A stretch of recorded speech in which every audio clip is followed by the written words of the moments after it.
Assalamualaikum warahmatullahi wabarakatuh. Perkenalkan, nama saya Bella Aulia Meriadi. Saya sebagai tim afirmasi dari SMA N1 Sukongkang.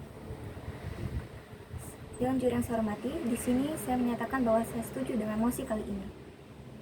Kita semua tahu bahwa negara Indonesia adalah negara yang memiliki luas laut yang begitu luas, bahkan lebih luas dibandingkan luas daratannya. Potensi maritim di Indonesia sangatlah besar. Kita bisa saja menjadikan ini sebagai fondasi utama negara kita. Akan tetapi, itu tidak akan menjadi efektif karena pemerintah sendiri memiliki lebih banyak sistem ekonomi lainnya yang dapat dikembangkan seperti strategi ekonomi pariwisata, ekonomi kreatif, ekonomi hijau, dan lain sebagainya. Sebelumnya, saya akan mendefinisikan strategi ekonomi hijau. Ekonomi hijau merupakan di mana perusahaan-perusahaan fokus pada kebijakan-kebijakan yang bertujuan menghindari dampak buruk terhadap lingkungan sekitarnya. Ekonomi pariwisata yang memanfaatkan keindahan Indonesia.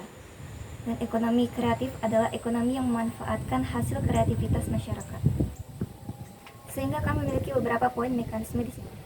Kami akan menggunakan strategi ekonomi lain seperti ekonomi hijau, ekonomi pasar, dan ekonomi kreatif. Kedua, kami akan lebih mengembangkan ekonomi hijau dibandingkan ekonomi biru. Dan ketiga, kami akan memberikan sanksi terhadap perusahaan-perusahaan yang mengutamakan menggunakan strategi ekonomi biru. Masuk ke dalam poin pertama, ekonomi hijau akan memberikan dampak baik yang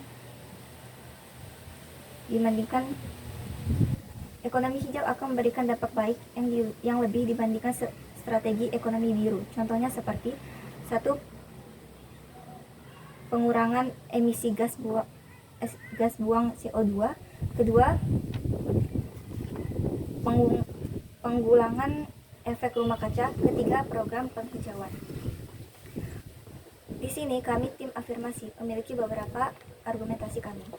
Pertama, mengapa tidak menggunakan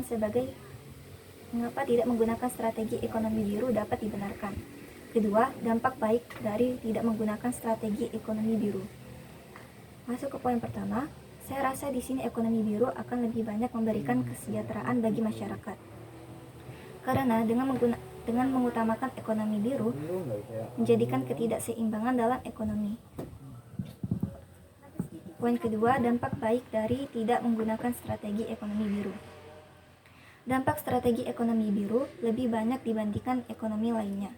Antara lainnya, pertama, para nelayan tradisional semakin terancam karena berkurangnya ikan yang mengakibatkan kehilangan pekerjaan bagi pedagangnya juga. Kedua, ketidakseimbangan ekonomi dan sangat merugikan ekonomi lainnya dengan tidak menggunakan ekonomi biru. Menjadikan ekonomi pariwisata, ekonomi kreatif, ekonomi hijau akan ikut berkembang dan merata. Banyak tempat di Indonesia yang dapat dimanfaatkan lebih baik dibandingkan hanya memanfaatkan ekonomi maritim atau ekonomi biru di Indonesia. Sekian dari saya. Assalamualaikum warahmatullahi wabarakatuh.